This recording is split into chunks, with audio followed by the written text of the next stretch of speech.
নমস্কার শিক্ষার্থী বন্ধুরা, আজকে মাধ্যমিকের গোলক যে অধ্যায়টা রয়েছে ওখান থেকে একটি 4 মার্কের অঙ্ক, যেটা খুবই গুরুত্বপূর্ণ সেকেন্ড টেস্টের জন্য, করিয়ে দিচ্ছি। দেখো, দেখো 3 সেমি, 4 সেমি ও 5 সেমি দৈর্ঘ্যের ব্যাসার্ধের 3টি নীলের তামার গোলক গলিয়ে একটি নীলের বড় গোলক তৈরি করা হলো।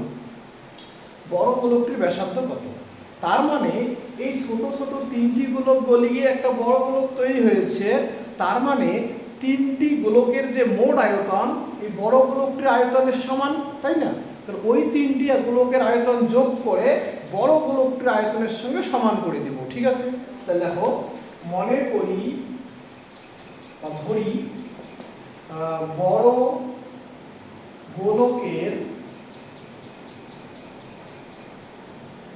ব্যাসার্ধ বড় হাতের আর সেমি। তাহলে বড় গোলকের আয়তন কি? 4/3 পাই আর কিউব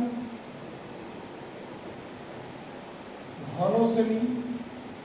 এটা হচ্ছে বড় গোলকের আয়তন। ঠিক আছে, এবার কি করব? 3 সেমি ব্যাসার্ধের নীলের গোলকের আয়তন বের করব। তাহলে সুতরাং 3 সেমি ব্যাসার্ধের নীলের গোলকের আয়তন সমান সমান 4/3 পাই ইন্টু 3 কিউব ঘন সেমি।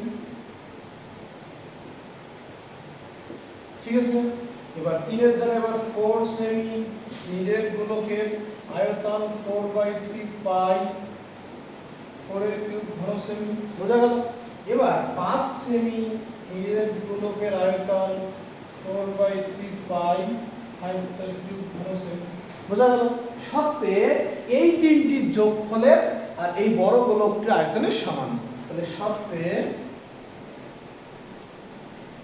4/3 পাই বড় হাতের আর কিউব, আর এদিকে যোগ করব 4/3 পাই 3 কিউব যোগ 4/3 পাই 4 কিউব প্লাস 4/3 পাই 5 কিউব।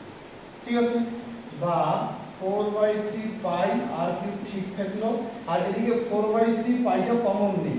তাহলে 3 কিউব থাকে, 4 কিউব থাকে, 5 কিউব থাকে। তাহলে 3 কিউব মানে হচ্ছে 27, 4 কিউব মানে 64, 5 কিউব মানে 125। এদিকে 4/3 কাটা, 5 কাটা গেল। বোঝা গেল? তাহলে আর কিউব ইকুয়াল টু এই তিনটে যোগ করতে হবে, তাই না? যোগ করলে হয় 216। তাহলে বা আর কিউব সমান সমান 6 কিউব। তাহলে আর সমান সমান কত? 6। তাহলে বড় গোলকটির ব্যাসার্ধ কত? 6 সেমি। তাহলে উত্তর লিখব, সুতরাং বড় গোলকের ব্যাসার্ধ 6 সেমি। বোঝা গেছে?